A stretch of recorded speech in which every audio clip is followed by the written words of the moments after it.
Ayakta götürüyor musun? Толық маалыматты бергіле деп жұмысшы топ түзіп жібергенмін. Кечеден бері салықчыларды да уктум, жұмысшы топты да уктум, өзім кишилер аркылуу дагы бардыгын изучать этип туруп, анан силердин алдыңарга келип отурам. Мен бардыгын билемин. Эмнеге кызы чугулуп атасыңар, артында ким турат, кандай кызыкчылыктары бар, патентчилердин кандай кызыкчылыктары бар. Токтоп тургула, мен аягымды айтам. Ызылдабай токтоп тургула. Силерден жакшы билем мен эмне экенин. Эми урушпай, талашпай мен силердин алдыңарга келип отурамын. Чыгып силер биринчи силерди угамын. Бу жерге чыгып туруп сүйлөчүңөр сүйлөгүлө. Тонду паушайт этпей, кыйкырбай, өкүрбөй, татынакай бири-бирибиз менен баарлашып туруп, анан эң аягында мен чечимди айтамын сиздерге. Түшүнүктүүбү? Түшүнүктүүбү? Сиздерди да угайын мен. Көнүп калгансыңар да, ушу кыргыз эли ушундай бузулуп кеткенбиз 30 жылдан бери. Мындай татынакай сүйлөшүү деген болбойт да. Сразу эле кыйкырып, өкүрүктөн баштайсыңар, иштин башы. Мен силердин алдыңарга татынакай келип отурамын. Жөн мындай жөнөкөй тил менен акырын сүйлөшөлү, чечели маселени деп келип отурам. Ажылдаганга мажбур кылды ушул жашоо бизчи. Эл деген бардыгын патентти төлөп келип атабыз, бардык салыктарды төлөп келип атабыз. Мен ушул өкүнүп кетем да. Эмне үчүн? Элди эле кыйнай бересиңер. Хотя бы элге 1 сом акча берип койсоңор өкмөттөнчү. Биз ыраазы болот элек да. Анан мейли требовать эткиле. Мына былтыр айтылган ушул сөзчү. Ушул ишкерлерге 5%, 1 миллиондон акча бергиле депчи. Ал кана? Эч ким алган жок. Бу жерде аркабызда эч ким турган жок. Эл өзү үчүн, мисалы үчүн, же биристин аркасынан бирөө туруп түрткүлөп атабы? Биздин аркабыздан эч ким түрткүлөгөн жок. Элдин уже кекиртегинен эмес бүт жагынан жетип бүттү. Кана кимиңер айткылачы? Ар бирибизде кредит, ар бирибизде ипотека. Кредити жок, бизнесмен жок мына жерде. Кармаңыздар, таможняны жакшы текшериңиздер. Ошол жактан биз таможнядан төлөйт экенбиз.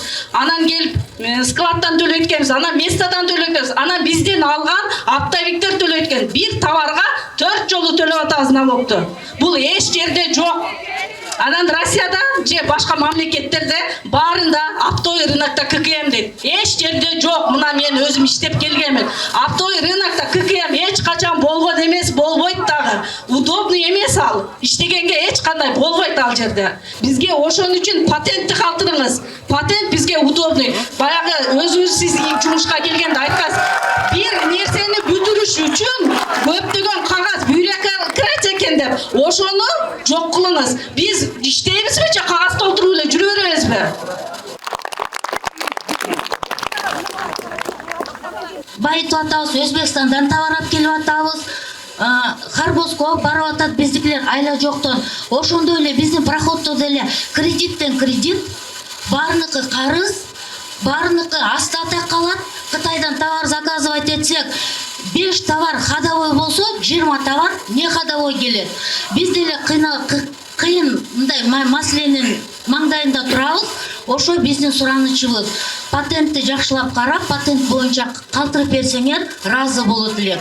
Анан бара-бара, например, легкий промышленности, өзүнчө крупный оптовиктерди, жана Турциядан келип иштеп аткан фабриканттарды, Кытайдан келип иштеп аткан фабриканттарды ошолорго отдельно бир патент кыласыңарбы, ИП кыласыңарбы? Например, биз ИПга кире турган акыбалыбыз жок. Чындыгында эле кербен пароходуна келгиле, кышында отуруп көргүлө, жаңы жылдан баштап 1 ай чыкпайбыз, бизге эч ким келбейт, клиенттер келбейт. Бизде деген оптовый торговля деген давно уже бүттү. Биз таможенный союзга келгенден баштап оптовый торговля бүткөн. Элге ондай туура чечип берсеңиздер, анткени буякта уникальный рынокты жоготуп алган турасыз. Садыр Нуркожоевич, буякта азыр Өзбекстанда Лекпром укмуш ойногон да турабы? Мына көптөгөн соодагерлер азыр Өзбекстандан тиктирип кайра Дордойго алып келип сатып атасыңарбы? Өзбекстанга бир топ жеңилдиктер берилиптир, Садыр Нуркожоевич. Буякта Казакстанда дагы өмүр швейный цехтер жок эле. Ошол жака ачылып атыптыр, анткени аякта жеңилдиктер берилип атыптыр. Турабы? Садыр Нуркожоевич, ушул маселени өтө мындай дыкат, иликтеп чыгып, мындай элдин үнүн уксаңыз билебиз, биз ишине Садыр Нуркожоевич биздин үнүбүздү угап турабы, содогерлер. Баарыбыз биз ынтымактабыз, баарыбыз чыдамдык менен күтүп турабыз. Мына Садыр Нуркожоевич Азыркы базар деген эчтеке жок. Мына мен 5-чи күнү бүгүн беспатчын отурам, сода жок. Биз эмнеси төлөйбүз патентке? Ошол азыркы коюлуп аткан патент, ошо 800 сомдук патент деле мамлекетке түз түшө турган кылып койсунчу. Ошондо бир күндө 100 адам патент ала турган болсо, мамлекетке канча акча түшөт экен бир айда эсептеп көрсүн. Акылбек Жапаров өзү жакшы умный киши, аябай кыйын экономист, бардыкты билет. Ошолорду карасын. Урматтуу туугандар, эми сөздөр окшош эле болот, Баарына сөз берип убакыт албайлы, дароо иш көтөлө, Макулсуңарбы? Мен өкмөт менен силердин ортоңордо элчимин. Өкмөткө да тартпайм, силерге да тартпайм. Мен мамлекетте тартип келтирип, иретке салышым керек. Болуп тургула баарын. Мен аягына чейин уккулачы, мен миш айдетпей уксаңар, мен айтып сөзүмдү айтып бүтөйүн, андан кийин дагы сурооңор болсо мен мүмкүнчүлүк берем. Бардыгын мен изучать эттим 2 күндөн бери. Бардыгын изучать эттим. Эми мен июлга чейин мен айттым, кандай иштеп атса токтотуп тургула. Ушул бойдон иштеп турсун дедим. Анткени салыкчыларыбыз өзүлөрү даяр эмес экен бүгүн. Мен кечөө билдим муну. Салыкчылар өзүлөрү даяр эмес. Мына ачык айтып коеюн, салыкчы каякта турат? Бүгүн дагы налоговыйлар силердин патент менен калышыңарга заинтересован. Эмне үчүн дегенде чөнтөгүнө көп акча түшүп турат. Ошо жерге барып патент алган сайын 500 сом, 1000 сомдон налоговыйларга таштап кетип турат. Мына мунун бардыгын биз жок кылабыз. Эртеби кечпи иретке салабыз. Мурда мисалы чиновниктердин бардыгы урдачу. Туурабы, туура эмеспи? Бюджетти сорчу. Ошол эле соцфонддон мына төлөнгөндөрдү барын тең фамилияларын четке чыгарып коюп, өзү чөнтөгүнө салып алчу. Өлүп калган кишилерди соцфонд алып атат деп, пенсия алып атат деп туруп, алардын акчасын жечү. Силердин төлөгөн салыгыңарды көрсөтпөй жаап жашырып, муну жечү. Ушунун бардыгын 2 жылда тазалап бүттүк чиновниктерди. 100% деп айта албаймын, бир 85-90% тазалап бүттүк. Бир 10% калды. Эми калганын. Мына мен жана келип артыңарда ким турарын да билебиз десем бакырып атпайсыңарбы? Жок, эч ким турбай эле деп. Силер билбейсиңер да аны. Силерди курал кылып колдонуп жүргөн, 30 жылдан бери 3 жолу революция кылгандар бүгүн дагы ошо революция кылсак экен, кайра мурункудай жашоодо жашасак экен дегендер. Жок, отуруңар. Бул саналуу гана күчтөр. Силер билбейсиңер, силер чындап өзүңөр үчүн чыгып атасыңар. Мен силерди түшүнүп атам. Мен силерди күнөөлөгөн жокмун. Чыкканыңар үчүн да өзүңөрдүн укугуңарды колдоп чыгышыңар керек. Үнүңөр жетпей атса ушундай чыгып кыйкырып жеткиришиңер керек дегендей. Митинг аркылуу, топтолуу аркылуу, кайрылуу аркылуу. Мен силерди күнөөлөгөн жокмун. Бизде бүт бардык маалыматтар бар. Кимдер даярданышкан? Ушу эл көп чыга калса экен, ушул жерден колдонуп кетсе экен деген күчтөр бар. Саналуу бир 3-4 топ бар. Азыр токтоп тургула. Эми мындай кылалык. Суроону мен сиздерге берейин. Сиз контейнер иштетесизби? Менчикпи же аренда каласызбы? Канча төлөйсүз айына доллар менен айтыңыз? Доллар менен 200 доллар. 2000 же 200. Айына 200 доллар төлөйсүзбү? Койсоңуз?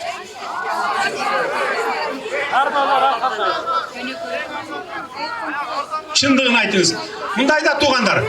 Мен азыр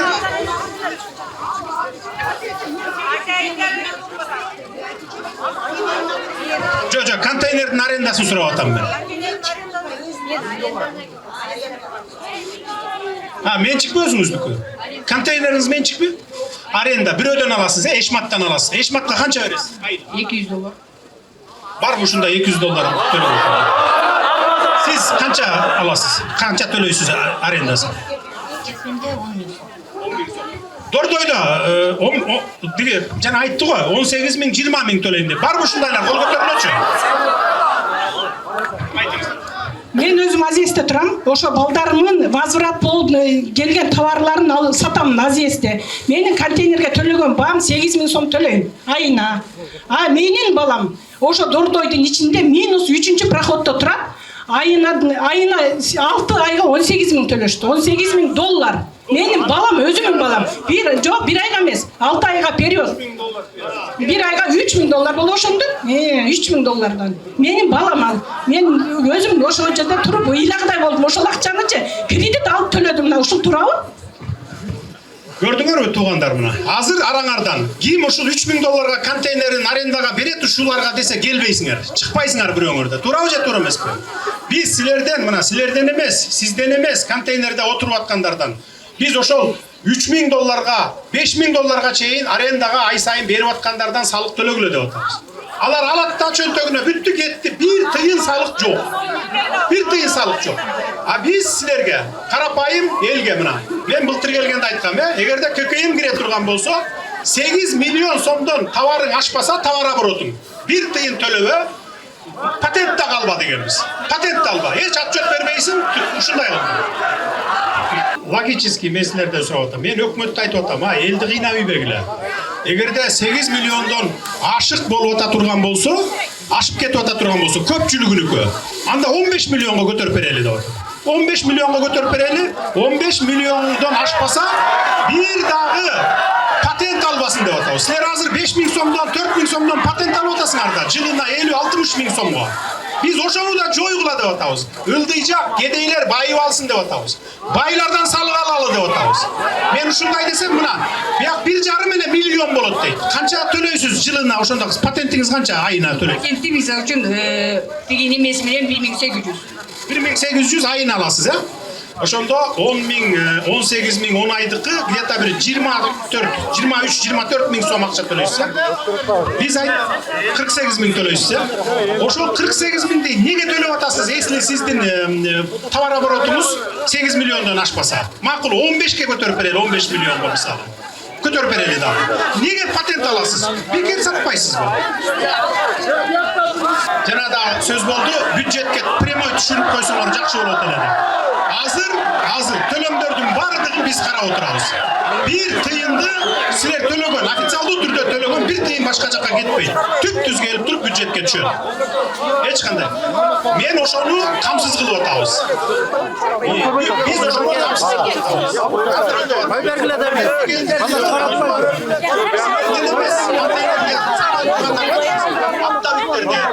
Жанагы контейнерин 3000-5000 долларга тапшыргандардан ошолордукун биз сууруп чыгалы деп атабыз. Акыры жетебиз ошого. Порядок келтиребиз. Мындай болбойт. 30 жылдан бери жакшы эле байды, эми мындан ары мамлекетке дагы салык кошуп коюш керек да. Кыйкырсаңар, укмуш кыйкырасыңар. Жол начар, мектеп керек, садик керек, условия керек, анан тиги керек, бу керек деп. Анын баары эмнеден салынат? Эмне үчүн 30 жылда болбогон иштер 2 жылда жылды? Эмне үчүн жылды? Биз жана налоговый, соцфонд, тияк бияк бюджетти уурдагандарды жок кылгандан баштап анан жылды. Бюджет 2,5 эсе көтөрүлдү. Бажы 3 эсе көтөрүлдү мына. Ушул далилби силерге? Далилби? Бир салыкты биз өйдө көтөргөн жокпуз. Салыктын түрлөрүн, башка жаңы түрлөрүн кошкон жокпуз. Анын баары, салыктын баары имейти виду, жогорку кеңештен талкуудан өтүп, эгер көтөрүлө турган болсо, же башка салыктын түрлөрү кире турган болсо, анан келип тургандан кийин талкуудан өтүп отуруп, бир ай эмес, бир 5-6 айда, бир жылда өтөт, анан мен кол коем, анан кийин күчүнө кирет. 3 жылда бир да салыктын түрүнө мен кол койгон жокмун. Жаңы түрүнө же кошумчасына. Так что ушундай мына. Анан жөн эле кыйкыра берип, бийликти күнөөлөй бербегиле, уурдап атат деп. Бийлик азыр уурдабай элебиз. Налоговыйга регистрация өтөсүз өзүңүздүн атыңыздан. Бүттү, сиз ал отчет да бербейсиз, ККМди гана басып отура бересиз. Саткан товарыңызга, мисалы, 1000 сомго товар алса, 1000 сомду басып бересиз. 500 алса 500 басып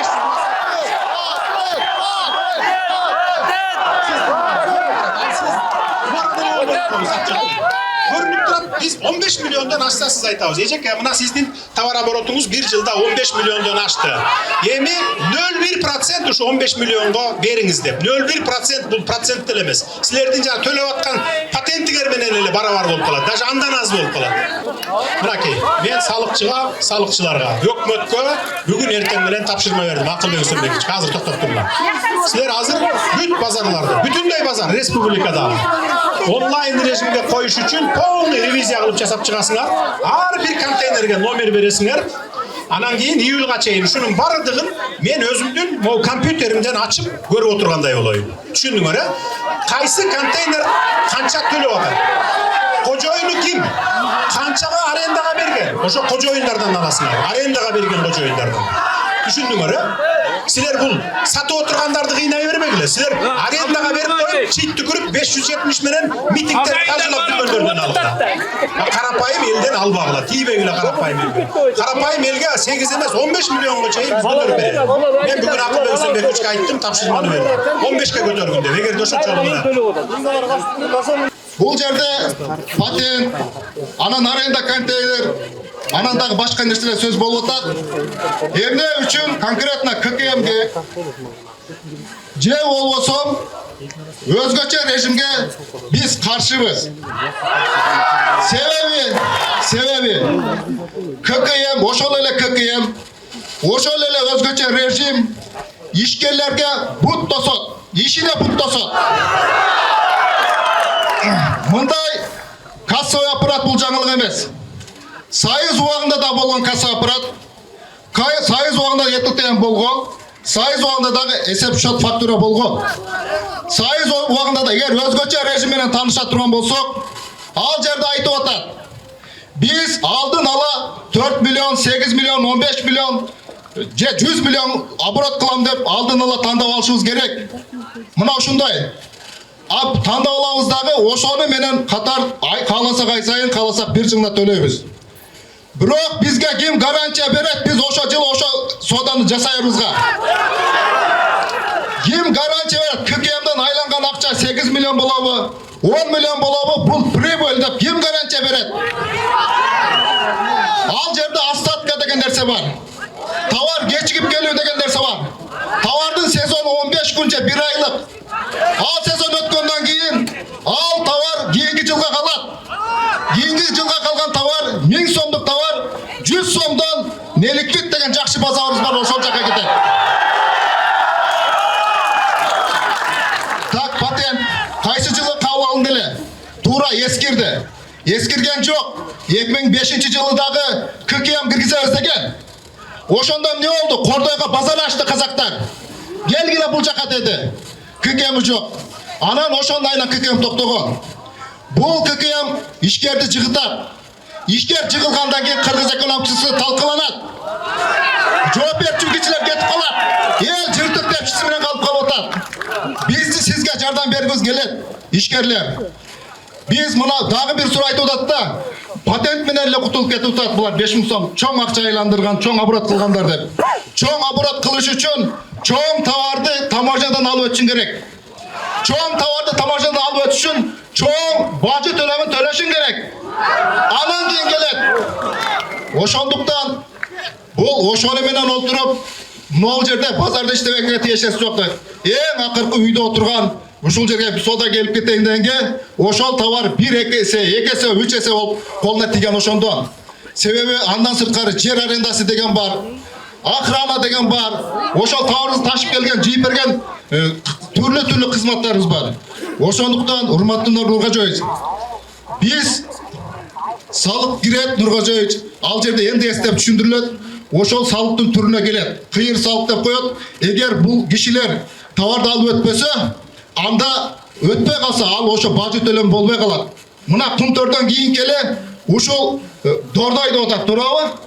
Бажы төлөм менен. Бажы төлөмүн канча үлүшүн элек? Ушул ишкерлер бажыдан товар алып өтпөй калса, демек ал бажыга түшпөй калат. Бажынын акчасы кайга түшөт? Бюджетке түшөт. Туура өткөндө биз салык айтып атат, бизге түшпөйт. Салыкка түшпөйт, бирок ал бюджетке түшөт. Ошондуктан баары бири-бирине чынжырча. Азыр бизде 4 миллионду танда, 8 миллионду танда же 20 миллионду танда деп атат. Хорошо. Биринчиден жанагындай пландуу экономика болуп калат, союздун убагында отуруп. Экинчиден биз тандап алганы менен азыр дагы айтып атат, давай силер азын тандай бергиле да, тигиндей да, мындай деп. Бул не бекитүүгө алып барып атат. А бирок ошол эле кезде биз Кытайлардан дагы счет фактураны сурашыбыз керек экен. Ошол жактан эле чыгып калып атпайбы биз канча миллион тандаганыбыз. Мисал үчүн, ошондой, ошон үчүн биз кыргыз эли, ошол ишкерлер сөзсүз түрдө мамлекетибизди сүйүшүбүз керек. Сөзсүз түрдө президентке жардам беришибиз керек. Айрыкча ишкерлер кантип ушул патент системасын өнүктүрсүн. Ошол ким $3000 контейнерин тапшырып атса, ошону менен патент алсын ошо киши. Ким койду атат? Алышсын. Ушул жерде салыкчылар чөнтөгүнө салып атат деп угуп атабыз. Жарымын алып, жарымса ошолордун баарын текшериңиздер. Ошол контрабанда өтүп атат, ошону биз эсе фактура менен биз ушу элден аныктайбыз деп атат. Ол аны ошол таможняны бекиткиле. Ал мына бийликтин иши.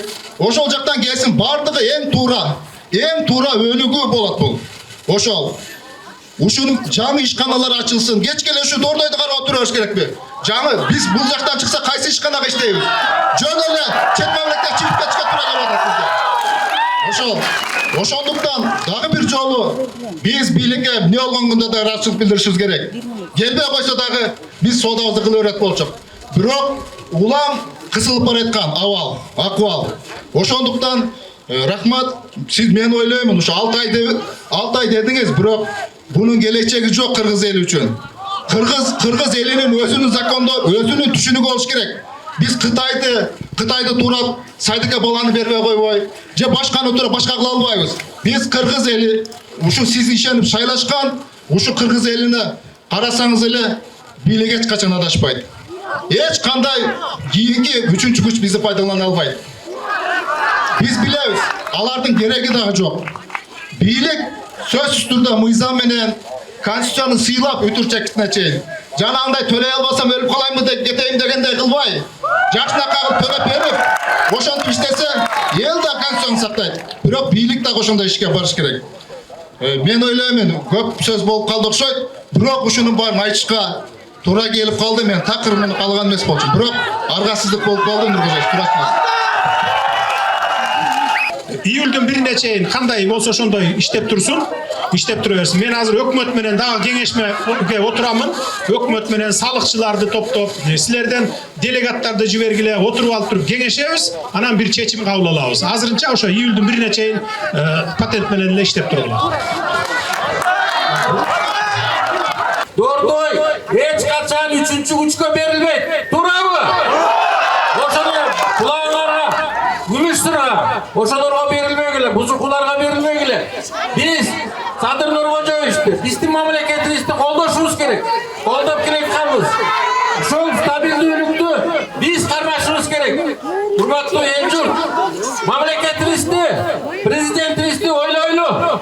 Кадырлуу эл, чоң рахмат бүгүн чогулгандарыңарга. Чоң рахмат барып, акырындан жаңы даярданып, келе жаткан жаңы жылыңар куттуу болсун. Чоң рахмат.